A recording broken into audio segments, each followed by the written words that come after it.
being so open and honest and answering so many of your questions. For those of you who purchased the VIP tickets, stay in your seats and you'll be called up row by row to meet Millie and get your books personalised and have your picture taken. And there's lots of fun stuff happening in Symphony Space going forward. Lots of literary and comedy events, the likes of Leslie Jones, Seth Meyers, Amanda Gorman, lots more. But thank you all for coming tonight, and thank you, Millie, for being with us.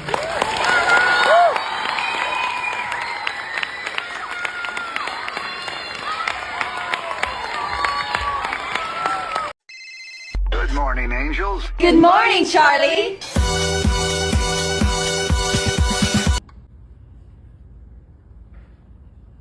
And I think that was my favorite. Thank you so much. Thank you for sharing. Oh gosh. Well, to answer your first question, absolutely. I mean, some things that I do would scare me away forever. Like, no, I can never do that again. This definitely not. It makes me just think more, and I hope that it makes you, when reading it, want to go home and ask your parent or your family member just more questions about their life. There's so much life that we all live, like we all go through things, and I always think that when I'm on a plane, you know, you're looking outside the window, you go, all of these people have their own sets of issues and problems, and they're all living their own life, and I think just bringing and uniting people is something that I really believe in, and I hope that you feel that way, you know, after reading this book. And then the second thing, of course, I'm playing Nellie, and I'm making the movie. Of course I want to make the movie. Yeah, I mean, I'm not in the process of doing it, but it's definitely on the agenda. Don't get me wrong, yeah. Florence, I actually never met her, but she was a very, very big influence in my dad's life. And I felt it was important because when he spoke of her like she was a free spirit. She, like, when I close my eyes and think of her, it's like she's frolicking in a field, like, woohoo! I don't think she did do that, in all honesty, but that is how I think of her personality, and I thought, I want others to feel like that when they wear my beauty and skincare and whatever else I make.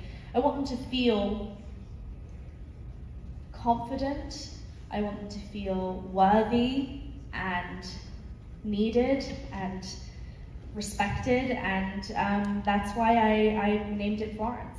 Writing alive in the age of social media. Oh, that's a good question.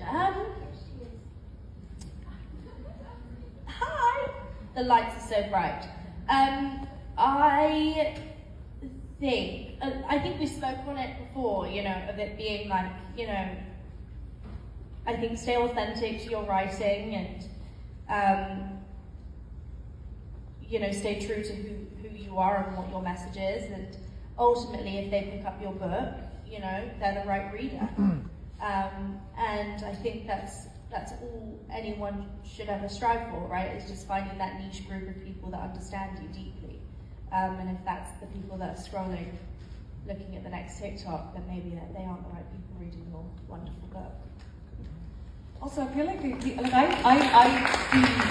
of conversations with do in order to help if it's one dog, one cat, you know.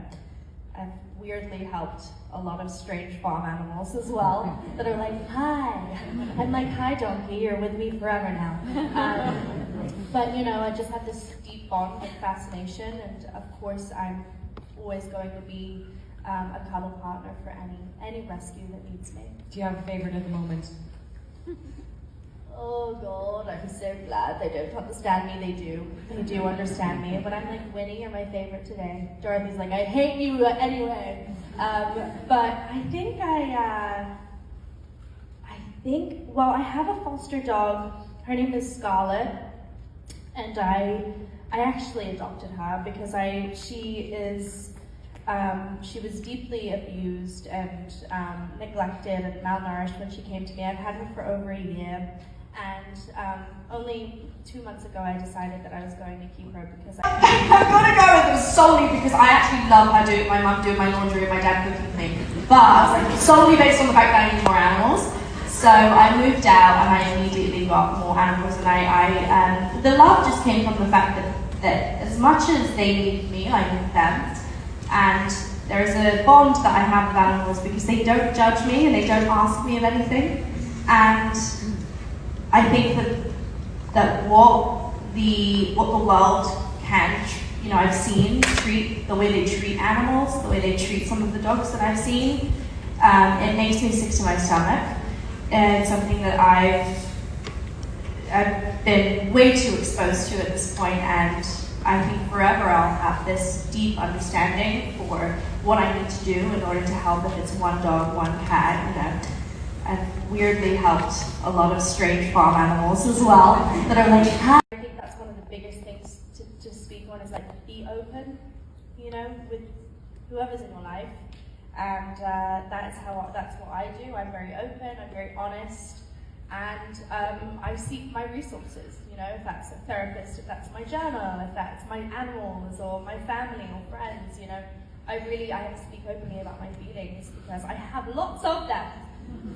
How do you set boundaries? So I think this is, we talked about my niece backstage, and I have a lot of nieces and nephews that are 11, 12, and I hate you anyway. But I have a foster dog. Her name is Scarlett, and I actually adopted her because she was deeply abused and neglected and malnourished when she came to me. I've had her for over a year, and only 2 months ago I decided that I was going to keep her because I knew no one was going to understand her like I did. And she's just my bestie, so she's my favorite right now, and they cannot wait to get home and give her more kisses. great name, Scarlett, love it. Well, because she had so many scars from all those horrible people. So I named her. I know. Sorry. No, it's fine. But I named her Scarlett because of that, and she wears it well. Amazing. Moving.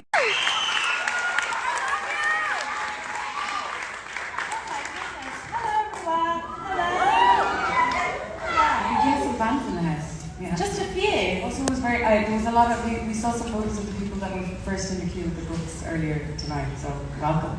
I just want to start off, Millie, and address what's going on in Hollywood at the moment, just for the audience and for us. But the writers have been on strike for 113 days.